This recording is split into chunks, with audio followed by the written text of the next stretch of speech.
Hello everybody. Welcome to the internet. Well, you've probably been on the internet for... Okay, I'll cut that part out.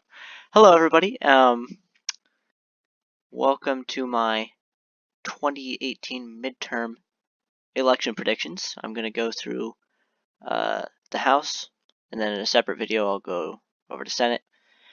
And yeah, I'm using 270 to win here. This is just the consensus map, so it's like kind of averages out the predictions.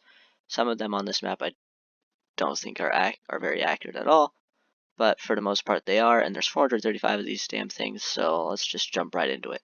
I'm going to start with California because, well, most of the people watching this are probably from California because that's where I'm from, and I don't, as of the time I'm recording this, I don't even have a YouTube channel to post this to, so the only people that are going to see this are probably going to be people that I know.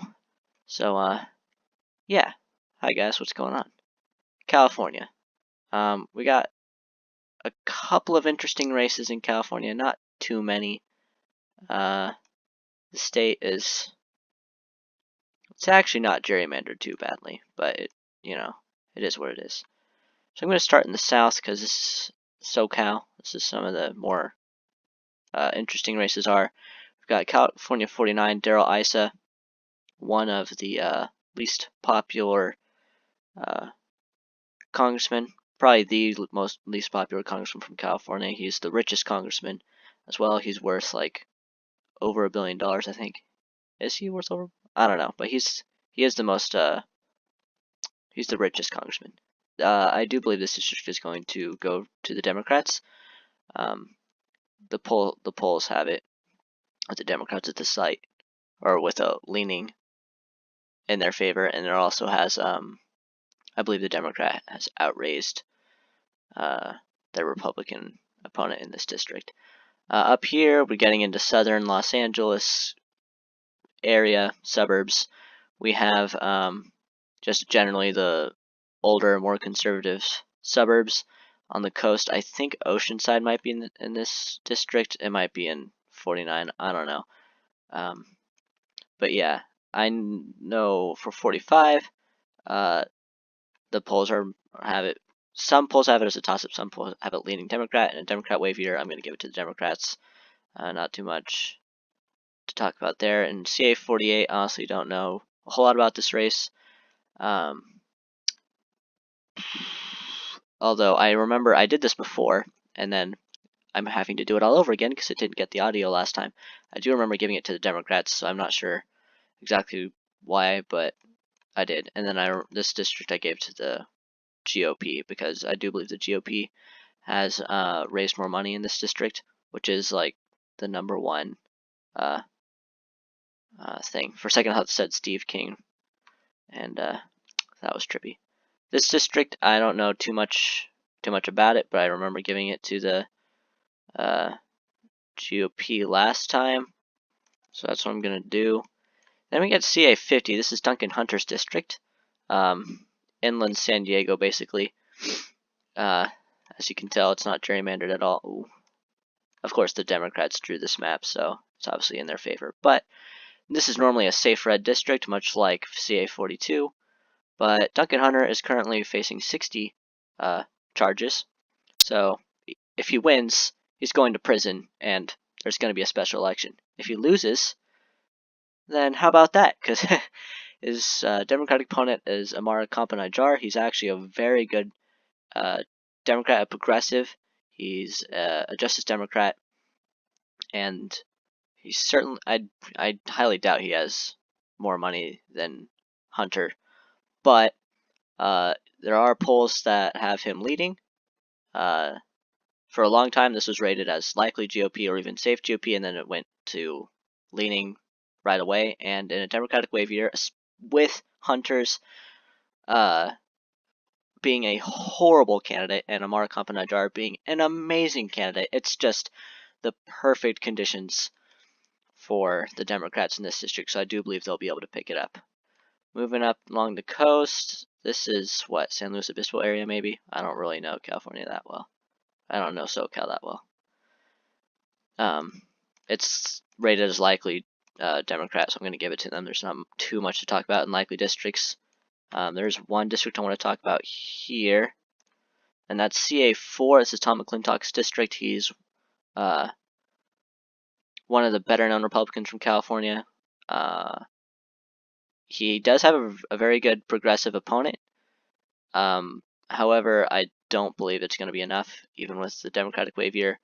This is certainly one to keep your eye out. If obviously California is going to be amongst the last states to start reporting.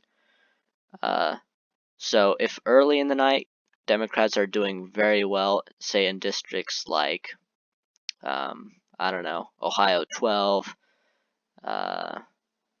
North Carolina 13 or 2, and some of these districts that are supposed to be favoring the Democrats a little bit more, Pennsylvania 16 is a good one. Then maybe this one, that's an indicator that this one might be a little more competitive. But that being said, I am going to give it to the GOP because that's generally what the polls are saying. Come on. It won't let me give it. It won't. Well, it's not. Oh, come on. Please.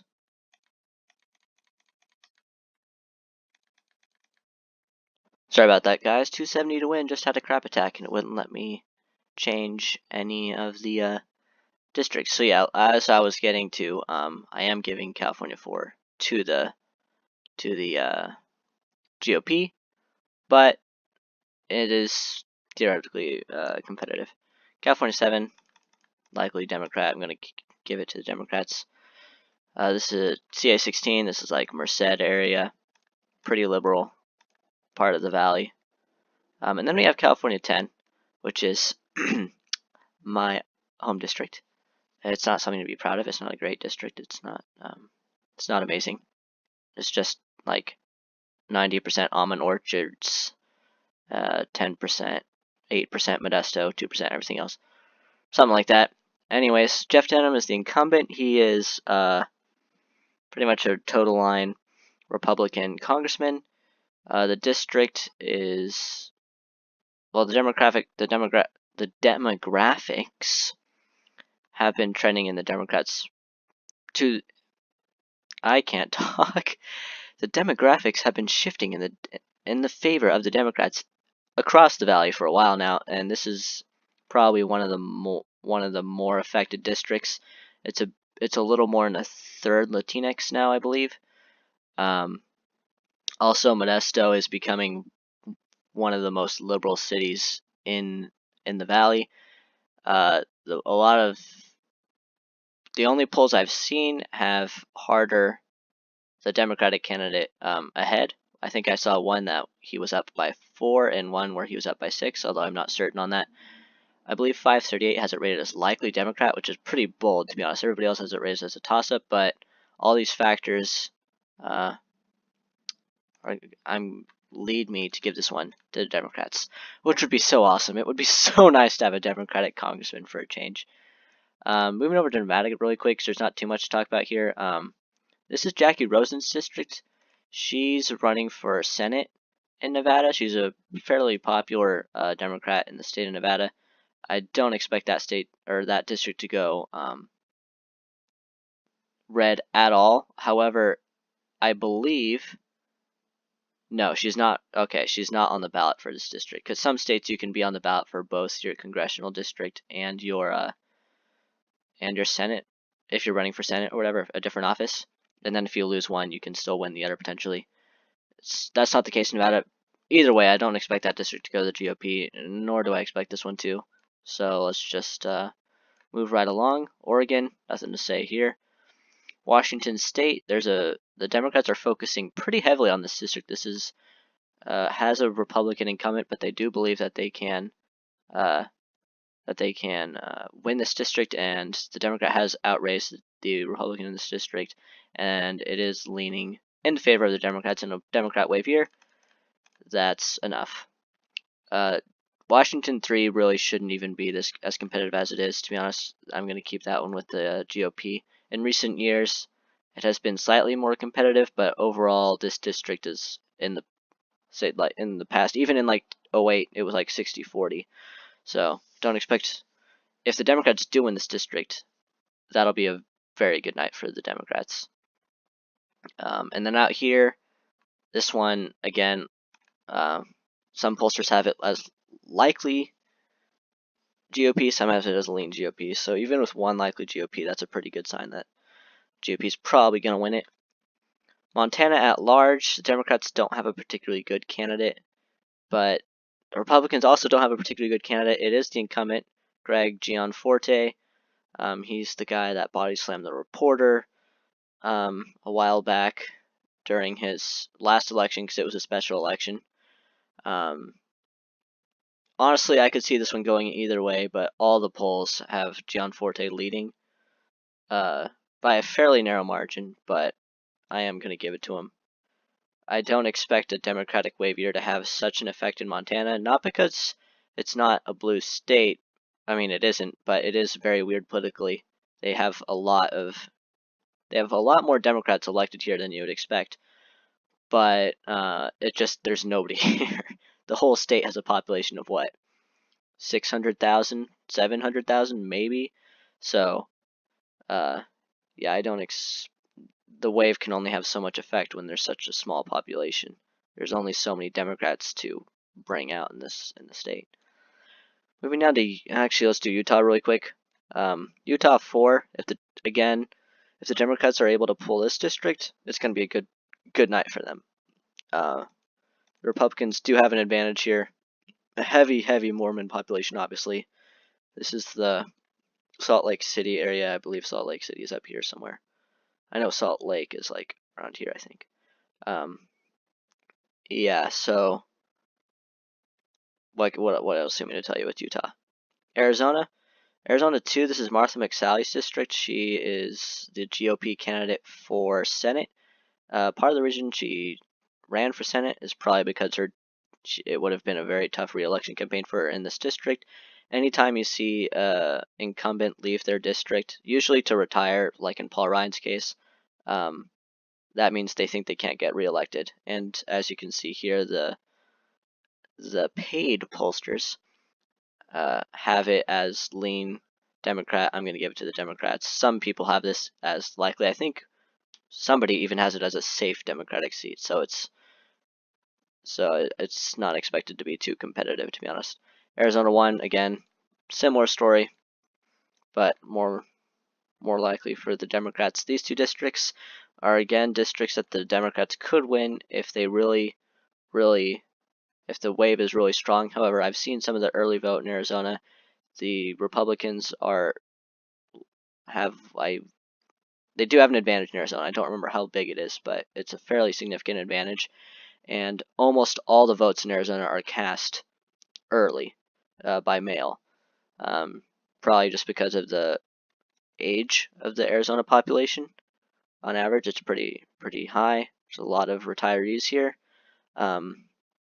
So again, it's harder for something like a blue wave to impact this state, and the Sharks are about to lose.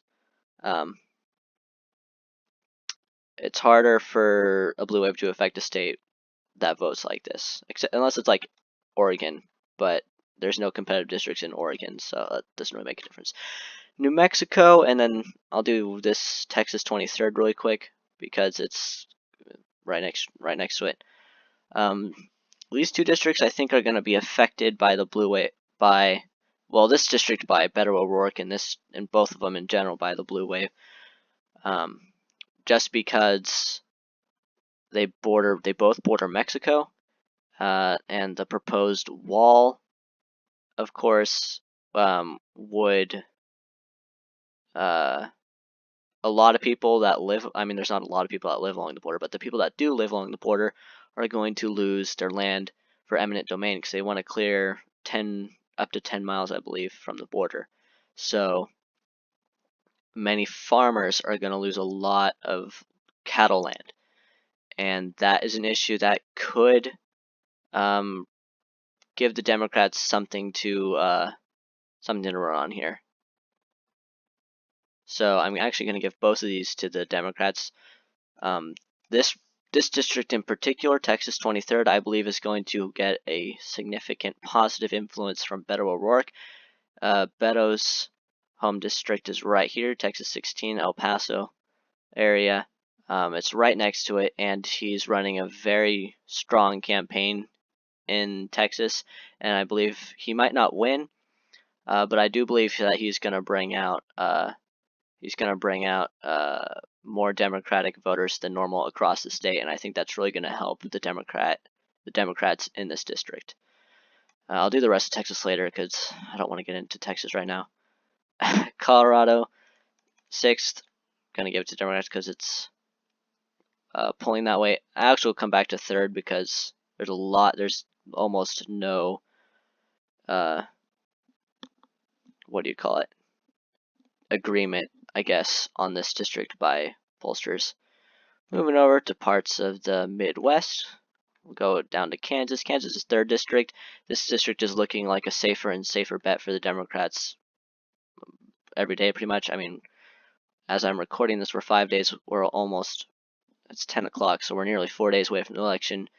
If I post this tomorrow, which hopefully I will, then we'll be 4 days. By the time you're seeing this, potentially 3 days, or however, the election's right there, basically. This district is looking like a pretty safe bet for the Democrats.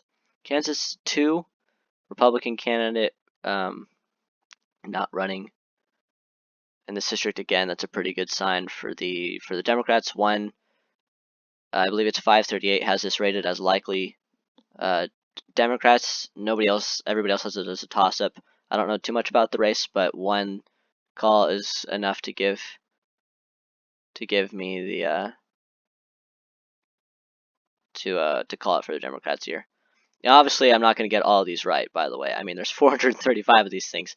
I could very well, I mean, almost every single one of these that I've called so far could go the other way, except for maybe anyone that were likely, like this one was likely. It's highly unlikely that would go the other way, to be honest. Moving up to Nebraska. We have Nebraska's 2nd district. This is a district that Democrats have targeted over and over again, but they've never run the correct candidates. Obama was close. He was almost good.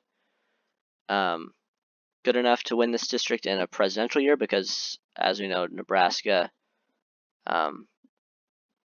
or as you probably don't know, but maybe you do, Nebraska splits its electoral votes. So whoever wins the state gets 2, and then you get 1 for each electoral or each congressional district. So Democrats think that this district could go. They could win this district in a presidential matchup. It's somewhat competitive in a congressional matchup. It's the Omaha area. That's all I know about it. It's about 500,000 population, so it's a relatively normal size congressional district, I guess. And I'm rambling because I don't know how to call it.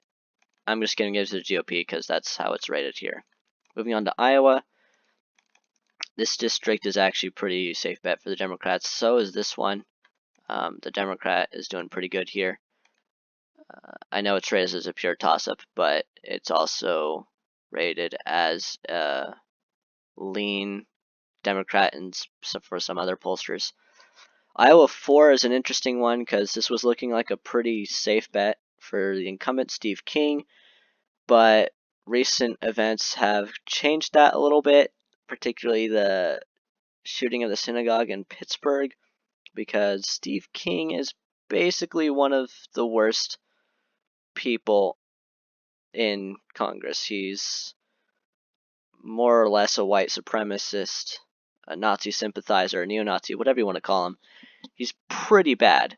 He's actually very bad. And his district is actually showing signs of not taking it anymore. I am actually going to give this to Democrats. Wow, shit. It's a little bit of a long shot because the impact of recent events is not going to be entirely clear, since there's just not that much time between the event and the election. But I am going to go off a whim and say that Democrats are going to be able to pick this one up. Now moving up to Minnesota. This is a traditionally Democratic district. I mean, not heavily Democratic, but Democratic enough. It has a Democratic incumbent. He's not running. I don't know why he might just be retiring, but it's unlikely that he can't win because it's a Democratic wave here in Minnesota, which has a extremely progressive history. So I'm going to give this one to the Democrats, along with all these other districts that are leaning or likely. This is Twin Cities area. And then this district I'm going to give to the GOP. I don't remember my analysis of this. Again, I'm recording this for the second time. But I remember actually looking into this race quite a bit and coming to the conclusion that the GOP would probably hold on to it. Moving on to Wisconsin, we have one interesting race in this state, and it's not this one. This is Wisconsin's first district. This is Paul Ryan's district. He's the current Speaker of the House. He's not running for re-election because, you know, he wants to spend more time with his family or something like that. Probably not. He probably feels that he wouldn't win in a re-election and that the Republicans are going to lose the House, so he wouldn't be Speaker anymore, and if he's not Speaker, then what's the point or something. Something like that. He doesn't want to downgrade or something. Maybe he's going to take some time off for a presidential run. Who knows what's going on in his head. Probably just that he couldn't run again, though, or he couldn't win again, and that's a pretty safe bet, to be honest. There's a very, very strong Democratic candidate in this race, Randy Bryce, nicknamed Iron Stash because he's an iron worker and he has a mustache. He's got some really good one-liners, like I believe he said, Paul Ryan wants to repeal and replace Obamacare, so I'm gonna repeal and replace him. He's hilarious. Look up some of his campaign ads. They're pretty good. Although he doesn't have the best campaign ads. I'll get to that later. But yeah, I do believe Randy is going to be able to pull this one out. He's a Justice Democrat, by the way, which is awesome. If you don't know who Justice Democrats are, look them up. They're pretty good. Moving over to Michigan.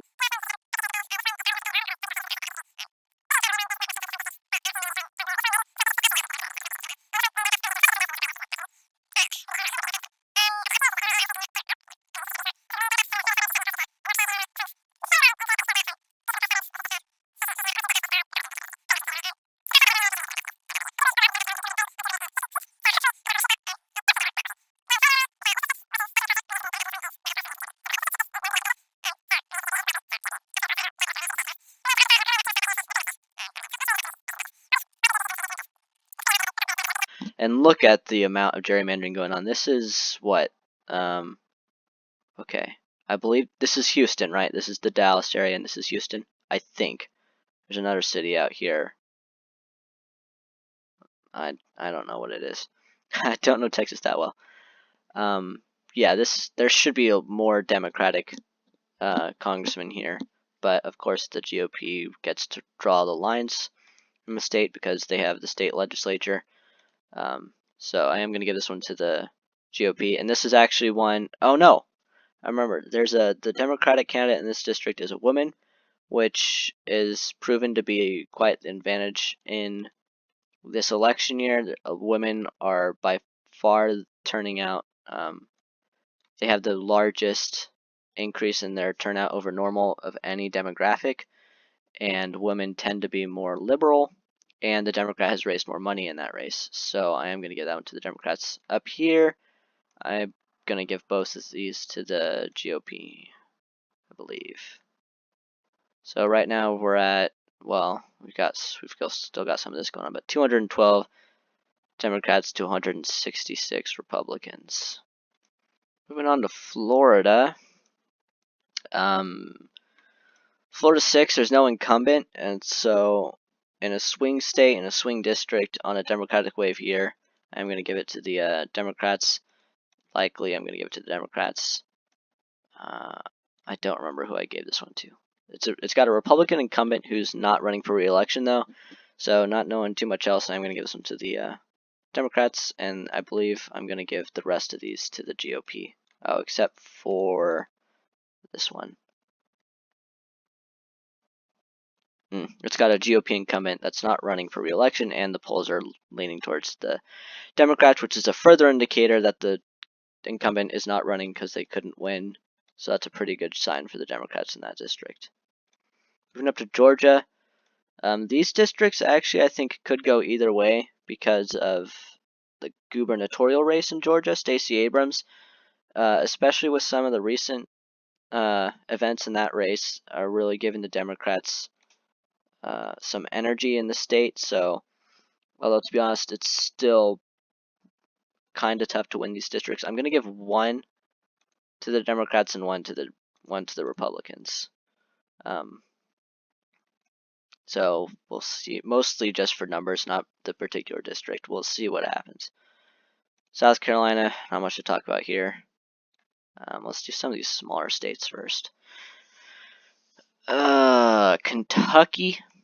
I believe the Democratic candidate in this race is a woman, and she's outraced her opponent, so I'm going to give it to the Democrats. If you guys have nothing else to go off of, at least get how much money it is if you're ever making a prediction, because you can predict with like almost 90% accuracy who's going to win the election just based off how much money they've raised.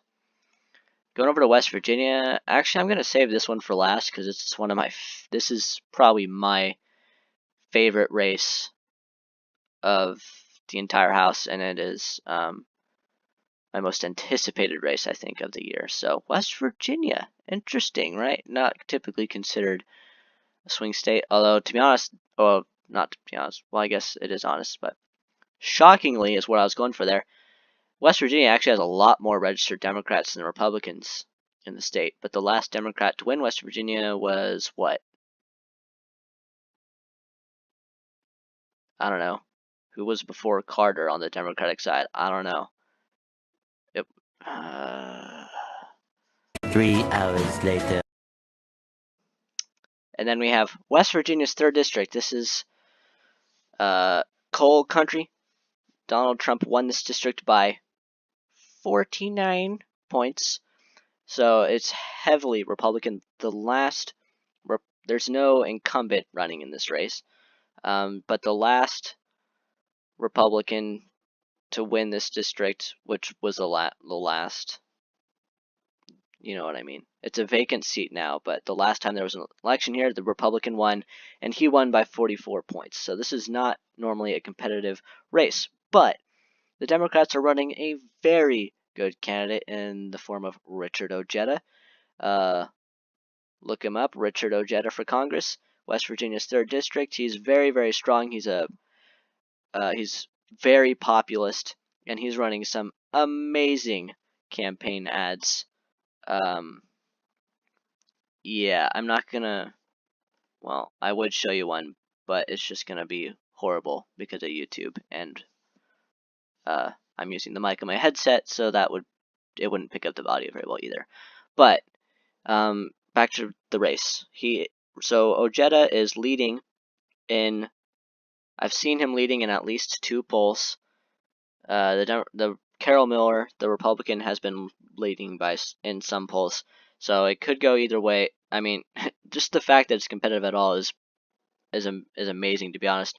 I'm going to give it to the Democrats because if there's one thing that I know about politics, it's that populists win. Look at this recent election in Brazil. The far right wing guy, pseudo fascist, I don't remember his name. It's Brazil. He ran a similar type campaign to Donald Trump in that he ran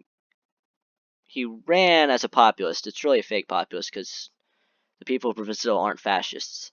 They don't want a fascist in office, but I mean, he looked like he was running a populist campaign. Similar thing to Donald Trump. Donald Trump won because when he ran a populist campaign. He ran on a populist economic message. We're not going to do TPP. We're going to get out of NAFTA, so on and so forth. These are populist. This is a populist economic message that really resonated in this part of the country that was, hurting pretty bad from 2008, especially places like Indiana. These states hadn't really ever really fully recovered 2008. Michigan, really bad. Yeah, so populists can win. So if the Democrats want to win, they should take notes from Richard Ojeda. They could win. They could take his campaign, throw it in basically any district and make it competitive. But yeah, that's my map. It's 241 Democrats to 194 Republicans. That's actually slightly better for the Republicans than my last one. My last one had 243 to 192. And yeah, it's also been 10 minutes shorter, so this should be easier to edit, I guess, although I'm probably not going to edit too much out of it. I'm probably just going to edit this last part out because I'm just rambling on and on and on. Yeah, so... Oh, wait, I forgot. There's like 6 more minutes because of the... Oh, shit.